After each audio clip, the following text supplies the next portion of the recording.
사양고등학교에서 국어 가르치고 있는 김동현이라고 합니다. 올 한 해 코로나로 인해서 정말 그 온라인 수업이라고 하는 새로운 영역을 개척하시고 애쓰신 선생님들 정말 고생 많으셨습니다. 저 역시 동료 선생님들께 많이 팁도 얻고 또 여러 선생님들의 연수도 들으면서 그렇게 1년을 버텼는데요. 혹시라도 제가 작년 1년 동안 했던 그런 좌충우돌 수업들이 선생님들께 도움이 될까 해서 이 영상을 올리게 되었습니다. 절대 제가 잘해서 이거 정말 잘된 수업이다 라고 해서 소개해드리는 건 아니고요. 저도 항상 첫 번째 반 수업을 하고 나오면 그렇게 마음이 괴롭더라고요. 그런데 이런 수업들이 선생님들께 저런 건 시도해볼 만하다라고 하는 어떤 영감의 불씨를 드리는 정도면 저는 정말 감사할 것 같습니다. 제가 이 영상에서 소개해드리는 내용은 간략한 내용만 소개를 드리고요. 참고하실 만한 활동지나 자세한 내용들은 참고 자료집 참고하시면 좋을 것 같습니다. 저는 작년에 고등학교 1학년 학생들을 대상으로 수업을 했는데요. 학생들이 학교에 오는 날도 있고 또 온라인으로 수업할 때도 있어서 수업을 계획할 때 온라인, 오프라인 블렌딩 수업으로 8에서 9차시 정도의 프로젝트로 구상을 했습니다. 구체적인 주제는 다양한 사회의 문제에 대해서 읽고 쓰고 토론하며 문제 해결 방안 찾기라고 설정을 했고요. 그리고 평가 요소는 교과서 안에서 대단원에 산재되어 있는 그런 읽기, 쓰기, 말하기 요소들을 가지고 와서 하나의 프로젝트 수업으로 구상을 했습니다.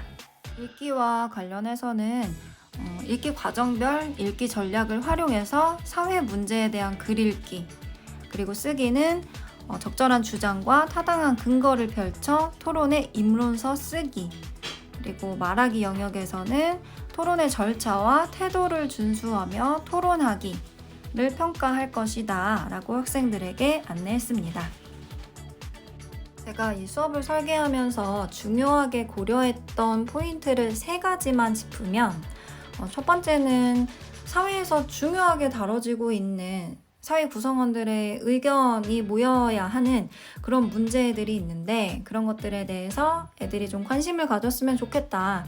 그리고 균형 잡힌 안목을 좀 길렀으면 좋겠다 라고 해서 사회 문제에 관심 갖는 것을 유도를 했고요. 그리고 두 번째는 디지털 미디어 리터러시 역량이라고 최근 중요한 정보 처리 역량으로 제시되고 있는 것인데 학생들이 기계나 아니면 검색 엔진을 잘 활용하다 보니까 정보를 굉장히 빠르고 쉽게 찾을 수는 있지만 그 정보가 과연 옳은 것이냐 그리고 윤리적으로 활용하고 있냐에 대해서 고민할 필요가 있다고 생각을 했어요. 그래서 디지털 미디어 리터러시를 한번 짚고 넘어가려고 했고요. 그리고 세 번째는 코로나 때문에 기존의 모든 활동 방식이 어려워서 다양한 온라인 프로그램을 활용하려고 했습니다. 제가 활용했던 것은 선생님들 많이 사용하시는 줌과 같은 실시간 화상회의 프로그램, 유튜브, 패들렛, 멘트미터, 네이버 폼 이런 것들을 활용했습니다. 자세한 사용 방법과 효과는 자료집에 써놨으니 참고해 주시면 좋을 것 같아요. 이제 8차시 프로젝트 수업의 흐름을 말씀드리도록 하겠습니다. 크게 3덩어리라고 보시면 되는데요. 첫 번째는 사회 문제와 관련한 글을 읽고 그 글에 나타나 있는 내용을 바탕으로 논제 도출해내기입니다. 그리고 이런 멘티미터라고 하는 프로그램을 활용해서 이런 워드 클라우드를 만드실 수도 있고요. 이런 키워드 도출한 걸 바탕으로 또 논제도 학생들과 함께 만들어 보실 수 있습니다. 그리고 만약에 논제를 만드셨다면 이 논제와 관련해서 학생들의 사전 인식이 어떤지 이렇게 멘티미터 프로그램을 활용해서 투표까지 해보실 수 있어요. 네, 이제 두 번째 단계로 넘어와서 1단계에서 만든 그 논제에 대해서 학생들이 자료 조사를 하고요. 그리고 그 자료 조사한 것을 근거 삼아서 학생들이 입론서를 작성하도록 합니다. 저 같은 경우는 입론서를 수행평가, 쓰기 수행평가로 활용을 했습니다. 그리고 자료조사 이전의 선행 단계로 디지털 미디어 리터러시에 대해서 짚고 넘어갔는데요.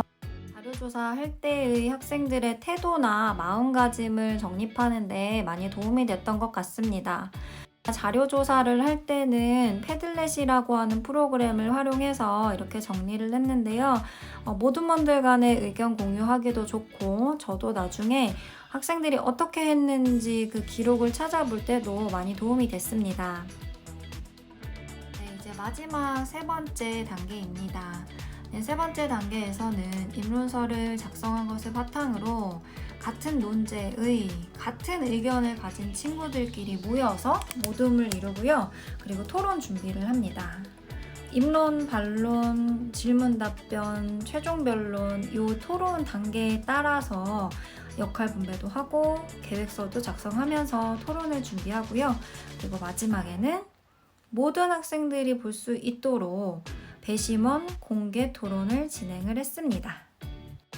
그리고 토론하기까지 모든 활동이 끝나면 자기평가, 상호평가, 또 이 프로젝트를 통해서 알게 된 점 등 이런 것들을 친구들과 공유할 수 있는 그런 마무리 시간을 주고서 모든 프로젝트 활동을 끝냈습니다.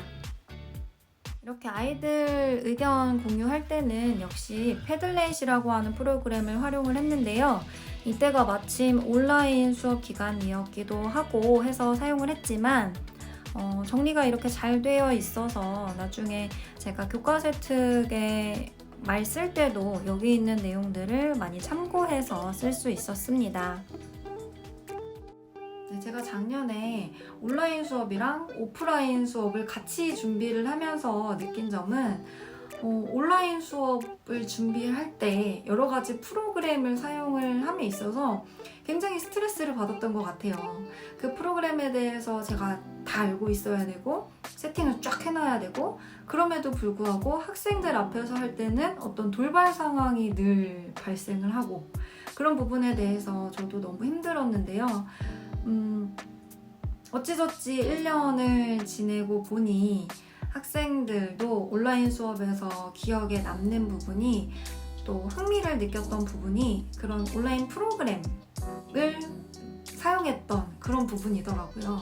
그리고 저 자체도 기록이나 평가에 있어서 그런 프로그램들만 잘 사용을 한다면 굉장히 효율적으로 기록하고 평가할 수 있겠구나 라고 생각을 했습니다.